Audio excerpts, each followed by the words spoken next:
Hi, my name is Jazzy Leonard.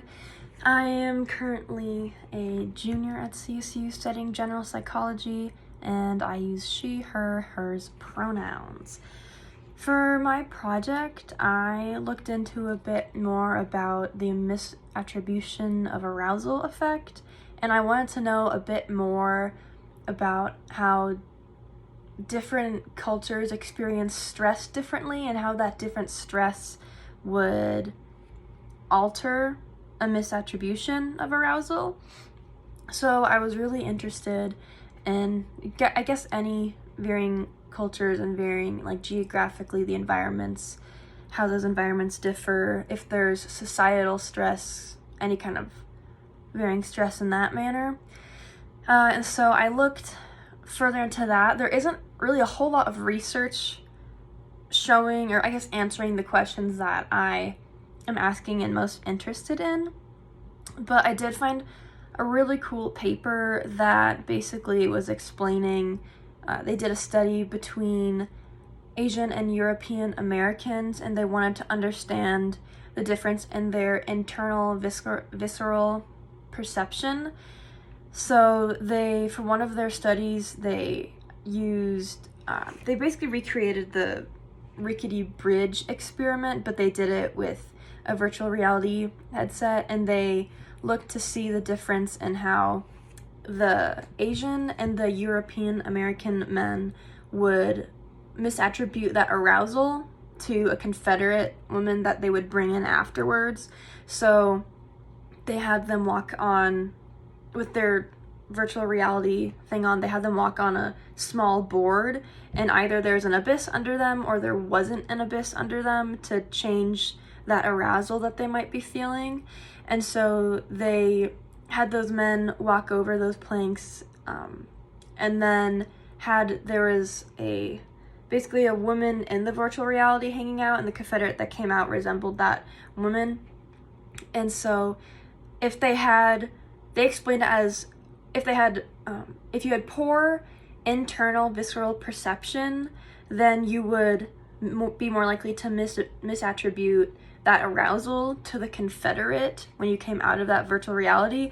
And they found that greatly amongst the Asian American men, there was a greater misattribution. So they said that there was, there was poorer, grammatically, there was poorer internal visceral perception amongst the Asian American men. And they explain this because they have, I guess, Asian American men, they explained it as they're more in tune with external cues than they are internal cues. So they aren't as, I guess, in tune with their self. So their internal visceral perception of how their self is and how they're aware of, is their heart rate increasing and whatnot, and are they aware that they're being aroused or not. So because they have, I guess, a lower internal visceral perception, they aren't as aware of their heart rates increasing and then becoming aroused on the rickety bridge and whatnot. Because they aren't as in tune with their internal self, they can't, I guess, differ when that arousal is attributed to the rickety bridge or the woman, the Confederate there.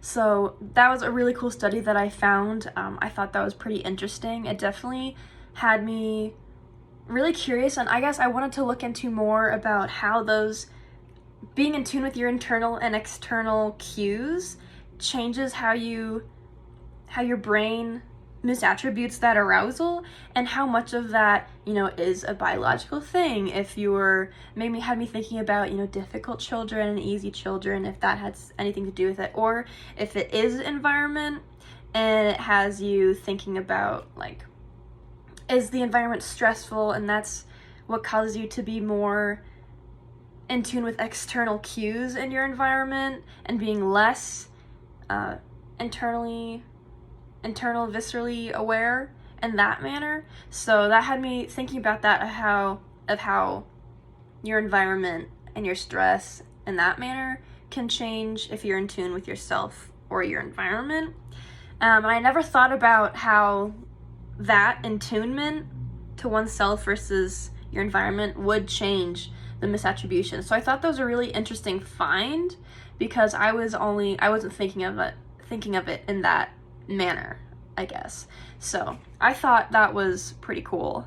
I definitely want to look into more and see how, if stressful environments have a say in that. I'm really interested in, if you live in a stressful environment and you're living in that constant stress, and you kind of just get used to your heart rate being up and you always being tense and on edge, if you're used to that, are you less likely to misattribute that arousal to someone else, versus if you live kind of in a more relaxed environment that isn't as stressful, that when you are stressed out and you are aroused in that manner, are you more likely to misattribute that stress to someone else in your environment, or misattribute that arousal to someone else in your environment? So I definitely want to look into that more, but I'm really glad that I found this article because it was really interesting, and it definitely had me think about something I hadn't before.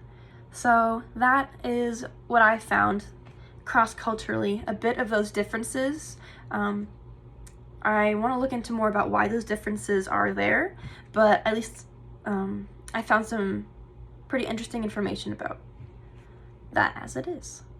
So, thank you.